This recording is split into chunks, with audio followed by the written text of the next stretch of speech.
Good day, good day, good day. Okay, I'm reading from a book entitled The EWE Peoples of the Slave Coast of West Africa. And in this book, I'm studying about the EWE people and the gods that they live with and live by.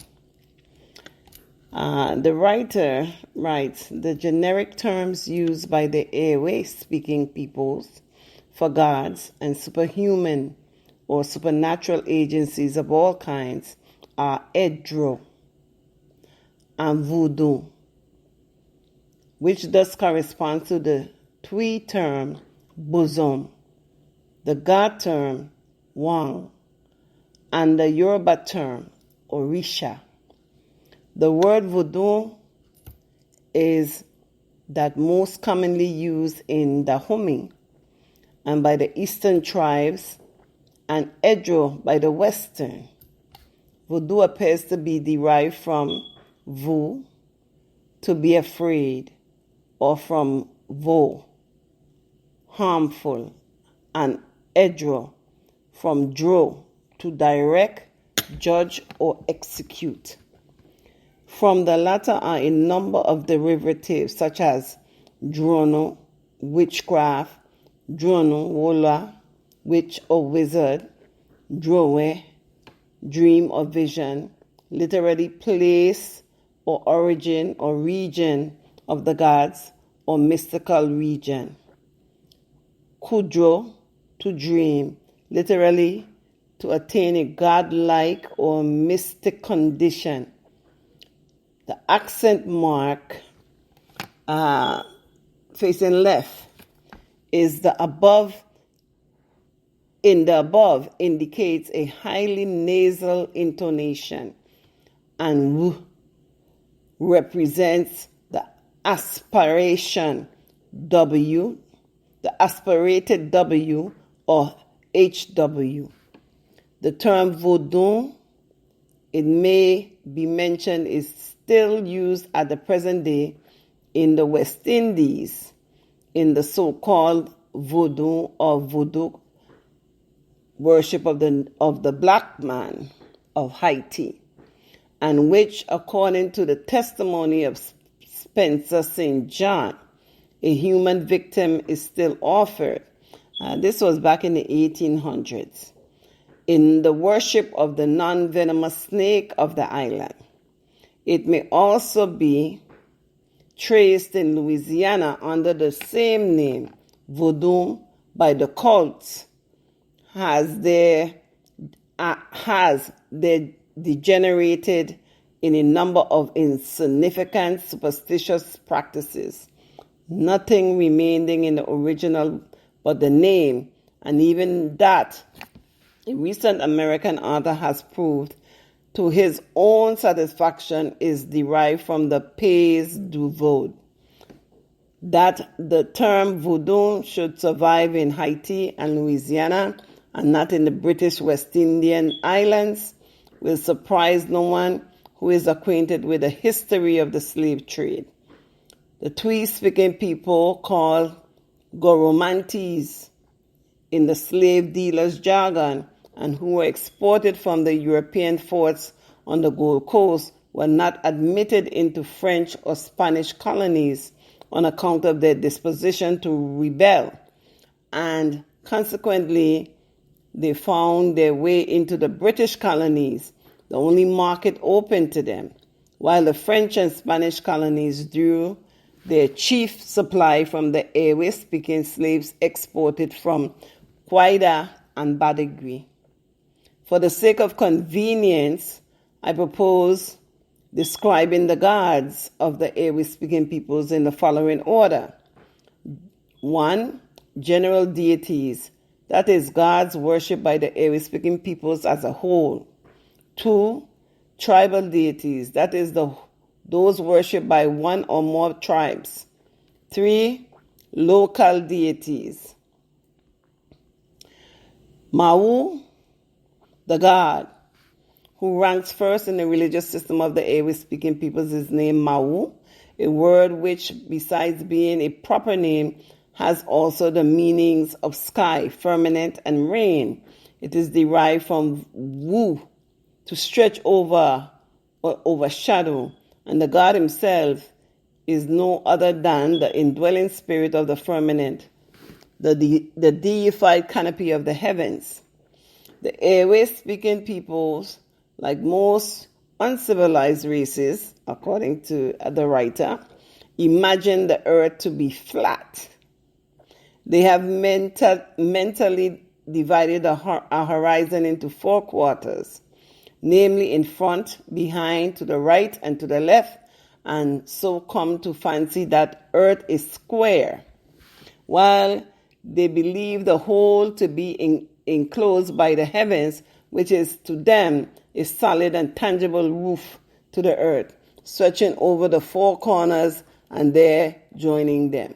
The universe is to them contained, as it were, in a rectangular box with an arched top, the top being the sky and the bottom the earth.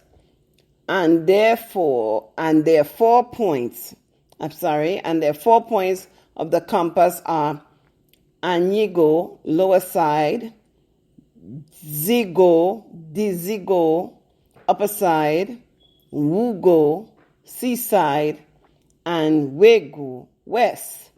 So Anigo is north, Dizigo is south, Wugo is east, and Wigo is west. Whenever man believes in a polarity of gods, it is natural that he should imagine that they differ from each other at least as much as individual men differ, that some are more powerful than others, and that one answering to his own king, chief, and other earthly ruler is the most powerful of all.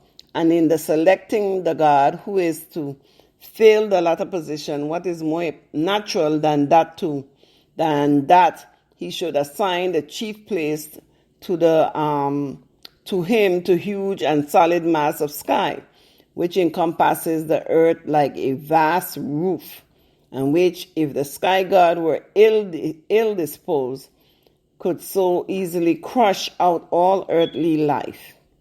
The firmament of the sun or the moon appear obviously the nature gods, and uncivilized man would consider the highest, in preference to such terrestrial objects as the sea, rivers, mountains, etc.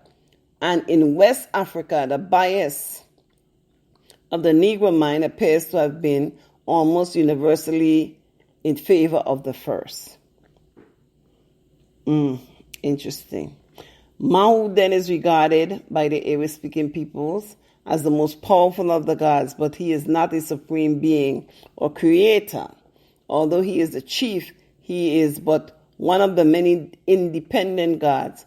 I am aware that this is not the view commonly held by the German missionaries, who are the only class of Europeans who ever seem to try to discover what the religious beliefs of the natives really are. They are of opinion that MAWU is held to be the lord of the terrestrial gods, who subordinated to his control, and some even go so far as to say that he created them. But though one may occasionally obtain from natives who inhabit the seacoast towns and who have in all their lives been in contact with Europeans, have become familiar with the European notion of a creator and supreme God statements that go to corroborate this. Yet it is evident that this is a modification of the more original conception of MAWU and is due to European influence. Okay, so we hear that. So they're saying, the writer is saying that the people are not, originally they didn't see MAWU as the supreme God who created the other gods, but as a god, just a high god, and that they got the influence from the Europeans in terms of having a supreme god. That was rather pompous of them, I think. But, so it continues to read, for natives who have not been subjected to that influence distinctly hold the view that MAWU, though the most powerful, is simply one of many gods, each of whom is perfectly independent in his own domain and subject to no one's control whatever. The genuine native idea is that each god is quite independent of every other and free to act as he pleases. Thus, Kabioso strikes with lightning. Kabiesi. Hebioso. Hebioso. Hebioso. Sakpatan sends the smallpox. Sekpete. And Legba excites sexual desires without any reference or subordination to MAWU or any other god. Hence, it is that the native finds it necessary to worship every god to whose actions he is exposed, for to offer sacrifice to one or two only would not guarantee him from the consequences of the anger of those he had neglected. Interesting. But though MAWU is considered the most powerful of all the gods, sacrifice is never directly offered to him, and prayer rarely. He is in fact ignored rather than worshipped. The natives explain this by saying that he is too distant to trouble about man and his affairs, and they believe that he remains in a beatific condition of perpetual repose and drowsiness. He is in bliss according to the notion of the indolent Negro, perfectly indifferent to earthly matters. It is a question as to how far this belief may not be due to the fact that the firmament, though sometimes obscured by the clouds of Hebioso, always remains the same, outspread, calm and serene, and that no disaster or misfortune can be referred to it. To this belief may be undoubtedly attributed the absence of sacrifice to MAWU. To the native mind, a God that works no evil to man and is indifferent to his welfare is one that it would be a work of supererogation to mollify or appease, while there are so many other gods who either work evil and have to be appeased, or are special guardians and have to be lauded. MAWU controls the rain supply and keeps a vast store of water in the firmament, which he lets out at will. This seems to be his only function with regard to man. Interesting. And as the seasons of the slave coast are regular and well defined, and there is rarely either flood nor drought, the natives do not often find it necessary to address him. The following reply made by the chief of the Tobas to a missionary who had said his God was good and punished the wicked people. My God is good likewise, but he punishes nobody. Satisfied to do good to all might fairly well be applied to MAWU. And if we were to substitute satisfied to leave everyone alone for the last part of the sentence, it would be exactly in accordance with the ideas of the EWE-speaking Negro. I have said above that sacrifice is never offered directly to MAWU, and this requires some explanation. The indirect sacrifice consists of an indwelling spirit of domestic fowls and other birds sacrificed to the terrestrial gods, and which are believed to ascend to MAWU, and to be, as it were, his portion of the sacrifice, the body being that of the terrestrial gods.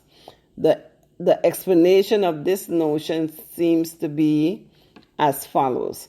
the imaginations of the EWE speaking Negro